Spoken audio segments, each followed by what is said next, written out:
अखुन अहाँ सब सुन रहल छी जख्मी जितेंद्र के आवाज में। दिल दते छौरी छौरी कुमार की के दिल दते छौरी कुमार की के कुमार की के दिल दते छौरी कुमार की के तोरा नैना में गजबे अच्छा जादू देख भेल छी के हम बेकाबू देख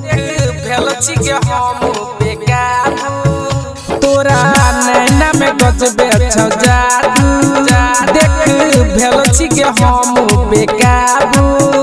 जान मारो तोहर ओढ़नी उजरा कागे उजरा कागे उजरा कागे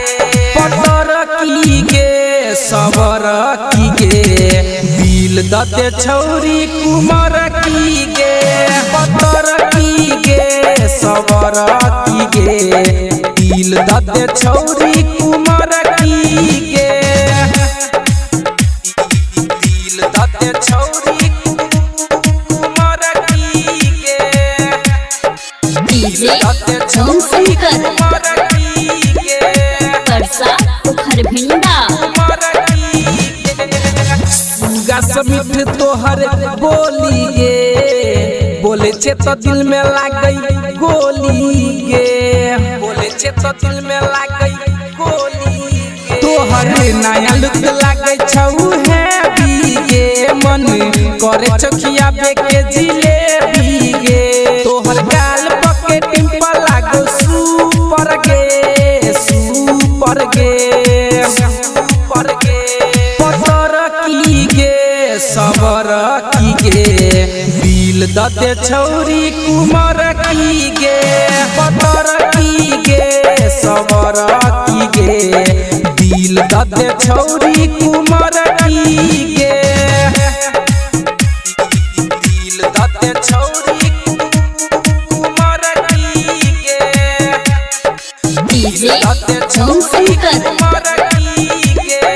परसा खरभिंडा जख्मी जितेंद्र पर पोज गे तो दे लबला दुनु हमरा डोज गे तो दे लबला दुनु हमरा डोज गे डीजे अमरेश भकिंदर के तू माल छी रंजित राज कर तोरे पगमान छौरी देखी तोरा के ई दिल हमर मचलोगे मचलोगे मचलोगे पतर की गे सबर की गे दिल दते छौरी कुमार की गे पतर की गे सबर की गे दिल दते छौरी कुमार की गे मिक्स बाय दिलदार म्यूजिक 98 178 34 5 83।